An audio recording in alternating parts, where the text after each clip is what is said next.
اللهم صل على علي بن موسى الرضا المرتضى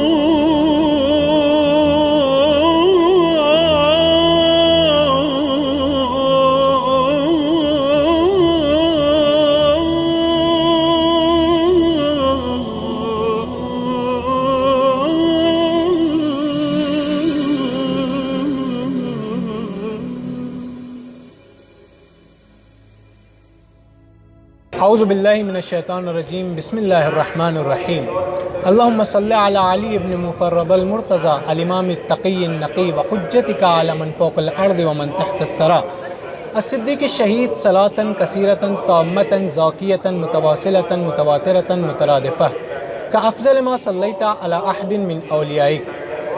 تمام تعریفیں اس خدائے برتر و بالا کے لیے جس نے خاک سے انسان کا وجود بنا کر اسے علم جیسی عظیم نعمت سے نوازا۔ تمام تعریفیں اس خدائے عظیم کے لیے جس نے عدم کو چادر ہستی اڑا کر اسے وجود کی نعمت سے مالا مال کیا۔ تمام تعریفیں اس خدائے رحیم کے لیے جس نے بران رحمت کے ذریعے زمین والوں کو اپنی رحمت سے خوش و خرم کیا۔ تمام تعریفیں حمد و ستائش و ثنا اس پروردگار عالم کے لیے جس نے اس تاریک عالم کو نور محمد مصطفیٰ صلی اللہ علیہ وآلہ وسلم سے منور فرمایا اور انبیاء اور ائمہ جیسی عظیم ہستیوں کو ہمارے درمیان بھیج کر ہم پر احسان کیا۔ درود و سلام ہو جان کائنات، روح کائنات، نور اول، خلق اول، خلق اول، عقل اول حضرت محمد مصطفیٰ صلی اللہ علیہ وآلہ وسلم کی ذات پر کہ جن کی آمد سے 1000 سال سے روشن آتش کدے فارس خاموش ہو گیا، ساوا کی جھیل بیٹھ گئی، 14 کنگورے زمین پر گر گئے اور تمام بت منہ کے بل زمین پر آ گرے۔ درود و سلام ہو سلطان عالم، سردار آدم، محبوب خاتم، نور الہی، شان ولایت، مہر امامت، بحر سخاوت، امام المتقین، امیر المومنین حضرت علی ابن ابی طالب علیہ السلام کی ذات پر کہ جن کے دور حکومت میں کوئی یتیم بھوکا نہ سویا، کہ جن کی راتیں عبادتوں میں گزرتی اور دن روزے میں گزرتے تھے۔ درود و سلام ہو سلطان عالم، سردار آدم، محبوب خاتم، نور الہی، شان ولایت، مہر امامت، بحر سخاوت، امام المتقین، امیر المومنین حضرت علی ابن ابی طالب علیہ السلام کی ذات پر کہ جن کی راتیں عبادتوں میں گزرتی اور دن روزے میں گزرتے، کہ جن کے دور حکومت میں کوئی یتیم بھوکا نہ سویا، کہ جن کو پروردگار عالم نے فاطمۃ الزہرا جیسی شریک حیات عطا کر کر آپ کے رتبے کو اور اعلیٰ بنا دیا۔ درود و سلام ہو شہزادی کونین، مادر حسنین، سیدۃ النساء العالمین، معصومہ، صدیقہ، شہیدہ، زاہدہ، عارفہ، بطول یعنی بضعۃ الرسول حضرت فاطمہ زہرا سلام اللہ علیہ کی ذات پر کہ جن کے سبب خالق منان نے نور نبوت اور نور امامت کو خلق فرمایا۔ صحن امام رضا علیہ السلام میں موجود ہیں اور پروگرام شمس و شموس لے کر آپ کے سامنے ایک بار پھر حاضر ہوئے ہیں، اور پروگرام کا مفہوم اور پروگرام کا محور و مرکز آپ اس لوکیشن سے سمجھ گئے ہوں گے، جو کہ ماہ مبارک کے رمضان کے آخری جمعے میں ایک بڑی ریلی دنیا بھر کے تقریباً 100 سے 150 ممالک میں آخری جمعے میں ایک ریلی نکالی جاتی ہے جس کو قدس کہتے ہیں، اور حرم امام رضا علیہ السلام میں اسی صحن میں ہم موجود ہیں، صحن قدس میں، اور ہمارے ساتھ آج عالمی شہرت یافتہ حجت الاسلام والمسلمین مولانا سید محمد عباس نقوی صاحب موجود ہیں کہ جن کو آپ بارہا پروگرام میں دیکھتے اور سنتے آئے ہیں۔ قبلہ السلام علیکم ورحمۃ اللہ۔ وعلیکم السلام ورحمۃ اللہ وبرکاتہ۔ میں بھی تمام ناظرین کو سلام پیش کرتا ہوں اور بارگاہ ملکوتی سامن الحجت سے جو ہمارے اس پروگرام کو شمس الشموس کو آپ احباب کے توسط سے دیکھ رہے ہیں، انشاءاللہ کہ آپ کے سارے پروگرام ہماری ملت کے لیے اور تمام عالم اسلام کے لیے مفید اور کارآمد ثابت ہوں انشاءاللہ۔ بہت شکریہ، بہت نوازش قبلہ کیونکہ ہمارا پروگرام تھوڑا مختصر ہے اور کچھ ہی سوال جو ناظرین کے اکثر ذہنوں میں موجود رہتے ہیں۔ مسئلہ فلسطین ہے کہ جو آج کل ہر اخبار کی سرخی، ہر نیوز چینل میں اور تقریباً سوشل میڈیا پر جو لوگ ایکٹیو ہیں، کچھ ہی محدود چینل ہیں جو اس مسئلے کو ابھارتے ہیں اور اجاگر کرتے ہیں۔ مسئلہ فلسطین کا ہے جو امام خمینی رحمۃ اللہ علیہ کے بقول ماہ مبارک رمضان کے آخری جمعے میں ایک ریلی دنیا بھر میں نکالی جائے اور مظلوموں کی حمایت کی جائے، مظلوموں کا ساتھ دیا جائے اور مستضعفین کی حمایت اور ان کے ساتھ ہمدردی کا اظہار کیا جائے۔ میں پہلا سوال آپ کی خدمت میں یہ پیش کرتا ہوں کہ مسئلہ فلسطین خود کیا ہے؟ در حالی کہ امریکہ نے ایک تجویز پیش کی تھی، ہم کیوں اس تجویز کو کیوں نہیں مان لیتے اور اس مسئلے کو حل کیوں نہیں کر لیتے؟ صحیح، بالکل بہت صحیح فرمایا نقی صاحب آپ نے۔ اتفاق یہ ہے کہ میں ناظرین کی خدمت میں یہ عرض کرنا چاہوں گا کہ بیسیکلی جو فلسطین کا مسئلہ ہے وہ شروع کب سے ہوا، تو وہ میں آپ کو عرض کرتا چلوں۔ دیکھیں، یہ معاملہ تو ویسے 1712 عیسوی کی بات ہے۔ 1712 عیسوی میں جب جنگ صلیبی چلی تھی اور یہودی افکار نے اور صہیونیزم نے اور صہیونی افکار نے مسلمانوں اور عیسائیوں کے مابین جو جنگ برپا کروائی، وہ اسی بنیاد پر تھی کہ ان کو لڑا بھڑا کر اور ان کو یہاں سے ختم کر دیں، اور پھر یہ پورا خطہ جو ہے وہ صہیونیزم کے بنیاد پر، اور صہیونیزم کو بھی واضح کرتا چلوں، صہیونیزم جو ہے وہ اصل میں قومیت کی بنیاد پر حکومت کے قائم کرنے کا نام ہے، جو انہوں نے یہودیت کے بنیاد پر اپنی حکومت کو قائم کرنے کے لیے دست و پا چلائے۔ تو یہ کہانی تو اسٹارٹ جب سے ہے 1712 سے، لیکن آپ کو یاد ہوگا کہ آپ نے دوستوں سے سنا ہوگا، آپ نے جو ہے وہ تاریخوں میں پڑھا بھی ہوگا، 1948 میں ایک ایسی حکومت کو تسلیم کر لیا گیا تھا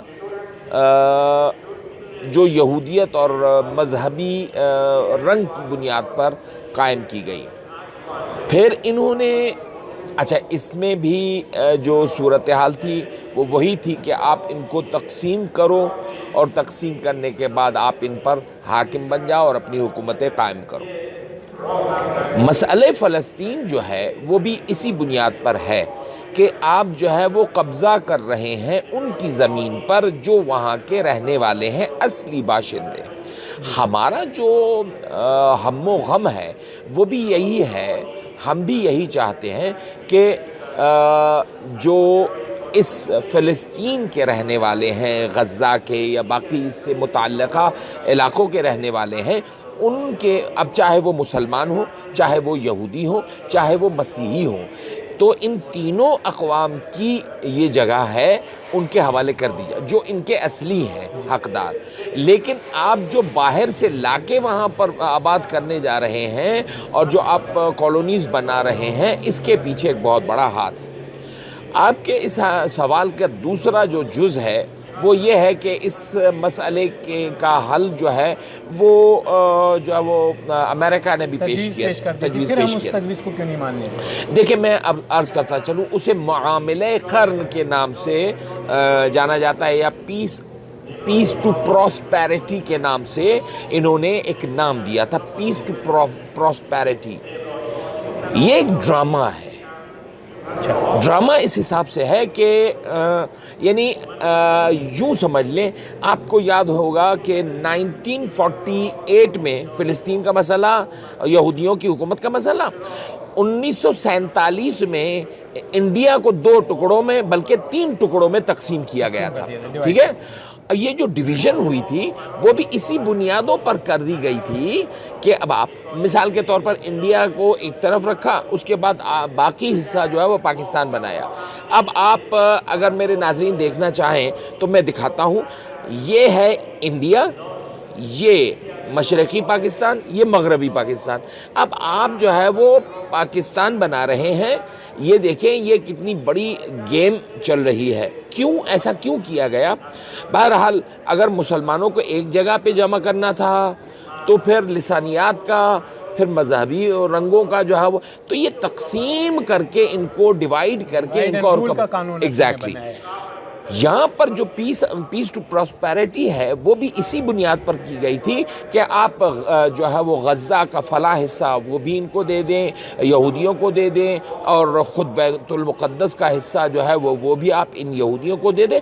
تو بھائی یہ اس کا حل نہیں ہے. اچھا کہ یہ خود 3 حصوں میں بیت المقدس کو اگر تقسیم کیا جائے تو یہودی کہتے ہیں کہ ہمارا ہے، مسیحی کہتے ہیں کہ ہمارا ہے، مسلمان کہتے ہیں کہ ہمارا ہے. صحیح.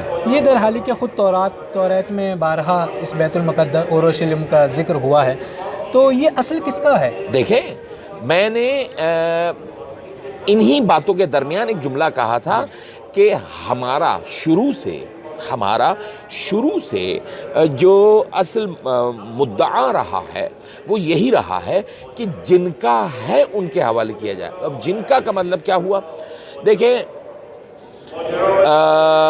سن 1987 میں یہ تصویب ہوا تھا کہ یوم یروشلم جو ہے وہ منایا جائے. ٹھیک ہے، یہ طے ہوا تھا. اسی کے مقابلے میں مرحوم حضرت آیت اللہ العظمیٰ آغا سید روح اللہ الموسوی الخمینی نے اعلان کیا تھا کہ آپ جو 1978 میں وہ اعلان ہوا تھا، اور اس کے بعد جو ہے وہ بعد میں آ کے تصویب بھی ہوا، اور یوم القدس اس کے جو ہے وہ اگینسٹ ہم لوگ. اس میں جو طے ہوا تھا وہ یہ ہوا تھا کہ یہ صرف یہودیوں کا ہے. ہمارا مدعا ہے ایگزیکٹ، ہمارا جو نظریہ اور مدعا ہے وہ یہ ہے کہ بھائی یہ اسلام سے تعلق رکھتا ہے. اب اسلام سے تعلق رکھنے والے جتنے بھی مکاتب ہیں، اب دیکھیں عیسائیت وہ بھی اسلام ہی کے تحت آتا ہے نا، یا یہودیت ہے، ہمارے انبیاء ہیں وہ سب. بہرحال حضرت ابراہیم ہو یا حضرت موسیٰ علیہ السلام، حضرت داؤد ہو، تو یہ سارے کے سارے اسلام کے ہی انبیاء ہیں. تو وہ ہمارا مدعا یہ ہے کہ جو یہاں کے قدیمی باشندے ہیں ان میں یہودی بھی ہیں، ان میں مسلمان بھی ہیں، ان میں کرسچن اور عیسائی بھی ہیں، تو ان کے حوالے کیا جائے. جس طرح سے اگر پہلے یہ ہوتا تھا کہ ایران کے قاجار کے زمانے میں یہاں پر باقاعدہ طور سے بیت المقدس کی زیارت کے لیے لوگ جاتے تھے، اور یہ ایک محور زیارت اور مرکز زیارت بنا تھا. جو لوگ حج جاتے تھے وہ بیت المقدس کی زیارت کرتے، لیکن اب اس کو جو ہے محدود کر دیا ہے. اب اسرائیل نے اس پر فلسطینی جو نوجوان ہیں، چاہے بچے ہیں چاہے بوڑھے ہیں، وہاں پر جو خواتین حتیٰ ہیں، جو ہمارے سامنے ویڈیوز آتی ہیں اس میں باقاعدہ طور سے ان کے گھروں کو گرایا جا رہا ہے، ان کے گھروں کو نابود کر کے، ان کو حتیٰ مار پیٹ کر کے ان کو قیدی بنایا جا رہا ہے. تو یہ اسرائیل کیا ہے؟ اس کی تاریخ کیا ہے؟ یہ کیوں ایسا کر رہا ہے؟ دیکھیں اسرائیل، اب میں آپ کو جو یہودیوں کی لابی ہے، جو انہوں نے پروگرام طے کیا ہوا ہے، وہ یہ ہے کہ ہمارے تمام ممالک میں، چاہے وہ مسلمان ممالک ہوں چاہے غیر مسلم ممالک ہوں، ان سب میں ان لوگوں کا جو پروگرام ہے وہ یہ ہے کہ ڈومیسٹک وار شروع کرائیں، یعنی جنگ داخلی کرائیں. ہم لوگوں کو لڑائیں بھڑائیں، اس میں لسانیات کا معاملہ لائیں گے، اس میں قومیت کا معاملہ لائیں گے، اس میں رنگ و نسل کا. اب آپ دیکھیں کہ کالے اور گورے کی جنگ، مسلم اور غیر مسلم کی جنگ، یعنی ہندو اور مسلم کی جنگ، ٹھیک ہے. یا پھر آپ اور آگے چلیں تو اب آپ دیکھیں گے تو قومیتوں کے اعتبار سے اب پنجابی جو ہے وہ سندھی سے لڑ رہا ہے، سندھی پٹھان سے لڑ رہا ہے، پٹھان خان سے لڑ رہا ہے. مقصد کہنے کا یہ ہے کہ یہ جو قومیتوں کا اور مذہبی رسومات کا اور ان قومیتوں کا اور لسانیات کا جو جھگڑا انہوں نے ڈالا ہوا ہے، وہ اس لیے ڈالا ہے تاکہ دنیا کی جو سوچ ہے اور دنیا کی جو نظر ہے وہ ان معاملات میں پڑے، اور ہم لوگ جو ہے وہ فلسطین پر قابض ہوتے جائیں اور یہودیت کو وہاں پر مضبوط کرتے جائیں. اسی طرح جیسے چھوٹی حکومتیں ہمارے ملک میں ایسی کرتی ہیں کہ تھوڑے موٹے جھگڑے کرا کر اس اصل موضوع سے ہمیں ہٹا. مسئلہ فلسطین بھی یہی ہے کہ اصل موضوع سے اس کو ہٹایا جا رہا ہے. مسئلہ جو رہبر معظم انقلاب اسلامی حضرت آیت اللہ خامنئی صاحب حفظہ اللہ تعالی کا جو سخنانی، جو مجالس، جو تقریریں اور اس کا محور خصوصاً بیت المقدس رہتا ہے. بالکل. اور وہ بارہا اپنے پیغامات میں، چاہے وہ بڑے بڑے جلسات ہوں یا لیڈروں کے نماز ساتھ جمعہ ہو، جی نماز و دعا ہو، اور دعا باقاعدہ اس فلسطین کی آزادی کے لیے کرائی جاتی ہے، اس کے بیت المقدس کی آزادی کے لیے کرائی جاتی ہے. تو ایک جملہ رہبر معظم انقلاب اسلامی نے کہا تھا کہ تسلیح کرانے باختری، اس کا کیا مطلب ہے؟ یہ کیا چیز ہے؟ بہت اچھا جو ہے وہ جملہ انتخاب کیا ہے ہمارے نقی صاحب نے.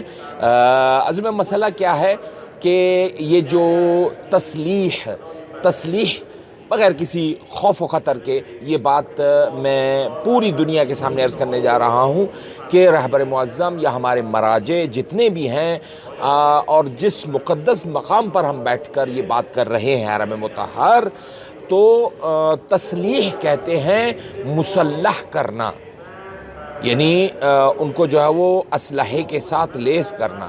کرانہ باختری کہتے ہیں ویسٹ بینک کو. ویسٹ بینک اصل میں جارڈن یعنی اردن کی وہ پٹی ہے جہاں پر وہ مظلوم مسلمان وہاں پر رہا کرتے ہیں. ان کو تیار کیا جا رہا ہے. اب اس ویسٹ بینک میں سیریا، عراق، جارڈن، یہ سارے ممالک آتے ہیں. کیوں کہا گیا رہبر معظم نے یہ جو کہا ہے کہ آپ لوگوں کو ویسٹ بینک کو اس لیے منظم ہونا چاہیے اور اپنے آپ کو ویل آرمڈ اور ویل جو ہے وہ یعنی ٹرینڈ ہونا چاہیے، وہ اس وجہ سے ہونا چاہیے کہ آپ نے ایک جھلک دیکھی تھی یہ جو آئیسس کا معاملہ چلا تھا، اور یہ جو کیا کہتے ہیں ان کو، جو جہادی گروپ چلے تھے داعش وغیرہ، یہ سب ان کا معاملہ ہی یہ تھا. یہ کیوں اس پٹی پر حملہ ور تھے؟ اردن پر، شام پر اور عراق پر. کیوں؟ یہ رہبر معظم نے بہت پہلے کہا تھا، مرحوم آیت اللہ خمینی نے بہت پہلے کہا تھا کہ اس پٹی کو مسلح ہونا چاہیے. کیوں؟ ان کی جو دور اندیشی ہے وہ دنیا کو بتا رہی ہے کہ یہ ان لوگوں نے کیا کیا پلاننگ کی ہوئی ہے. تو اس وجہ سے ویل آرمڈ ہونا بہت لازمی ہے، بہت ضروری ہے. تو اس کرانہ باختری کا مطلب ہے ویسٹ بینک یعنی جارڈن والی وہ پٹی. اس پٹی پر کچھ ایسے مظلوم اور ہونے چاہیے جو مستقبرین پر آنے والے زمانے میں فتح حاصل کر سکیں، جو کہ اللہ کا نیک ارادہ بھی یہی ہے انشاءاللہ. اور اس نے وعدہ بھی یہی دیا ہے کہ مستضعفین جو ہیں وہ مستقبرین پر فتح حاصل کریں گے، ضرور فتح حاصل کریں گے. اچھا، میرا آخری سوال آپ سے یہ ہے کہ کیوں بھلا روزے کی حالت میں، بھوک پیاس میں انسان ماہ رمضان کے آخری جمعے میں آ کر سڑکوں پر آ کر شور مچائے، اور اتنا شور مچائے کہ دوسرے مذہب والے کہتے ہیں کہ روزے کی حالت میں کیوں شور مچا رہے ہیں، کیوں یہ قدس اور یروشلم اور بیت المقدس کا نام لے رہے ہیں؟ مقصد یہ ہے کہ یہ بیت المقدس کیوں ضروری ہے ہمارے لیے، ہم کیوں اس پہ فتح حاصل کریں؟ دیکھیں، میں ناظرین کی خدمت میں یہ بھی بات عرض کرنا چاہوں گا آپ کے محضر میں کہ سب سے پہلے دفاع خانہ خدا، اس کی جھلک تو خود قرآن نے بھی دی ہے، جس کے لیے پروردگار عالم کا ارشاد ہوا ہے کہ بسم اللہ الرحمن الرحیم الم تر کیف فعل ربک باصحاب الفیل. قرآن بتا رہا ہے کہ اگر اللہ کے گھر پر حملہ ہو جائے، دشمن چڑھائی کرے اور دشمن آ جائے، تو خدا بتا رہا ہے کہ ہم اپنا لشکر بھیجیں گے. اور خدا نے اپنا لشکر بھیجا، اور وہ کیسا لشکر تھا؟ آج فلسطین میں بھی وہی صورتحال ہے کہ جب ابرہے کے اس خطرناک یہودیت کے نظریاتی لشکر نے جب اللہ کے گھر بیت المقدس جو قبلہ اول مسلمانان ہے اس پر جب حملہ کیا، تو کیا ہوا؟ طیرن ابابیل ترمیہم بحجارت من سجیل. جس طرح وہاں پر چھوٹے چھوٹے پرندوں نے پتھروں سے ان بڑے بڑے ہاتھیوں کو تہس نہس کر دیا تھا، فلسطین میں بھی آپ دیکھ رہے ہیں کہ غلیل کے ساتھ ہاتھوں میں چھوٹے چھوٹے پتھروں کو لے کر وہ چھوٹے چھوٹے پرندوں جیسے بچے جو ہے وہ اسی خانہ خدا کا دفاع کر رہے ہیں. یہ ہماری غیرت کے لیے للکار ہے، یہ ہمیں للکارا جا رہا ہے، مسلمان کو للکارا کرا جا رہا ہے کہ یاد رکھنا جب وہاں کا یتیم بچہ جس کے گھر میں اب اس بچے کے علاوہ اور کچھ نہیں ہے، وہ جب خدا کے گھر کا دفاع کرتا ہے تو تیرا اپنے گھر میں رہنا اس یوم القدس پر کسی صورت میں جائز نہیں ہے۔ اس لیے ہمارا اخلاقی اور ہمارا دینی فریضہ بنتا ہے کہ ہم اپنے بچوں کے ساتھ اس یوم القدس کی ریلی میں اور اس پروٹیسٹ میں بھرپور ساتھ دیں اور بھرپور شرکت کریں۔ میں ان الفاظ کے ساتھ آپ سب سے اجازت چاہوں گا اور دعا گو۔ بے شک آقا، بے شک۔ ذرا علی آقا، یہ آخری مسئلہ جو ایک بات میں تھوڑا سا اضافہ کرنا چاہتا ہوں کہ وہ خوف طاری اس وقت ہو چکا تھا مسجد اقصی میں، ابھی کچھ ہی دن پہلے گولہ باری ہوئی، وہاں پہ توڑ پھوڑ مچائی، مسلمانوں کو ایک طریقے سے روکا جا رہا ہے کہ آپ کسی بھی طریقے سے یروشلم، بیت المقدس اور قدس پر آواز نہ اٹھائیں۔ ذرا علی کہ پوری دنیا کی میڈیا خاموش ہے، جو بچے کچے تھوڑے بہت چینل ہیں وہ دکھاتے ہیں، اور وہاں پر جو جرنلسٹ پہنچتے ہیں ان کو بھی مار دیا جاتا ہے، ان کے کیمرے توڑ دیے جاتے ہیں، باقاعدہ یہ ہے۔ تو جب وہ اس حالت میں، اس عالم میں کہ جب اسرائیلی فوجی وہاں پر بندوق تانے ہوئے ان کے اوپر کھڑے ہیں، لیکن وہ چھوٹے چھوٹے پتھر جیسے آپ نے فرمایا کہ ان کا دفاع کر رہے ہیں، تو ہم دور سے آواز اٹھا کر ان کا ساتھ دیں، ان کی آواز پہ لبیک کہیں۔ اگر اسی کے ساتھ آپ سے دعا گو ہے کہ دعا کرا دیجیے، اور ناظرین کے لیے جب بھی حرم میں آپ داخل ہوں، جب بھی باقاعدہ ہوتے رہتے ہیں آپ کا تو آنا جانا ہے یہاں پر، تو ہمارے ناظرین کے لیے ضرور دعا گو رہیے گا۔ اللہم صلی علی محمد و آل محمد۔ میں اس مقام مقدس پر بیٹھ کر اور محضر سامن الحجج امام رضا علیہ السلام کے محضر میں بیٹھ کر آپ تمام ہمارے پروگرام شمس شموز کے ناظرین کے اور وہ جو ہمارے پروگرام میں اس وقت شامل نہیں ہیں ان سب کے لیے دعا گو ہوں کہ پروردگار عالم آپ سب کی دعاؤں کو مستجاب فرمائے، اور اسی طرح اس کار خیر میں اپنے حصے کو ملائیں، وہ سننے کے حد تک، آگے بڑھانے کے حد تک، اور ان معاملات میں صحیح ڈائریکشن لینے کے حد تک ہو۔ پروردگار عالم سے دعا گو ہوں کہ جو ہم سب سے دعا کے لیے کہتے رہتے ہیں ان سب کی دعاؤں کو مستجاب فرمائے، جو بیمار ہیں انہیں شفائے کلی و کامل عنایت فرمائے۔ عالم اسلام میں بیت اول، خانہ خدا اول اور قبلہ اول مسلمانان کی آزادی کے لیے بھی دعا گو ہیں کہ پروردگار عالم ظہور امام زمانہ سے پہلے ہمیں یہ خوشخبری اور نوید نصیب فرمائے۔ ربنا وتقبل دعا بحق زہرا و ابیہا و بعلہا و بنیہا۔ آقا بہت بہت شکریہ، بہت بہت سلامت رہیں۔ پھر آپ کا شکریہ ادا کرتے ہیں کہ آپ نے اپنا قیمتی وقت دے کر اس پروگرام کا حصہ بنے۔ مولا امام رضا علیہ السلام سے دعا گو ہیں کہ آپ کو اور تمام ناظرین کو جو بھی ان کی حاجات ہیں، اور خصوصاً ماہ مبارک رمضان کے روزے اور اس کے اعمال کو ضرور قبول فرمائے۔ انشاءاللہ اگلے پروگرام میں آپ کے ساتھ پھر حاضر ہوتے ہیں، تب تک کے لیے خدا حافظ، فی امان اللہ۔ اللهم صل على علي ابن موسى الرضا المرتضى الإمام التقي النبي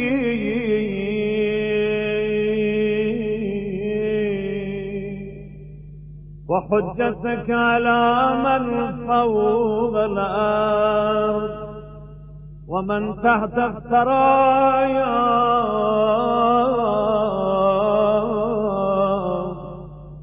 الصديق الشهيد صلاة كثيرة تامة ذاكية متواصلة متواترة مترادفة كأفضل ما صليت على أحد من أوليائك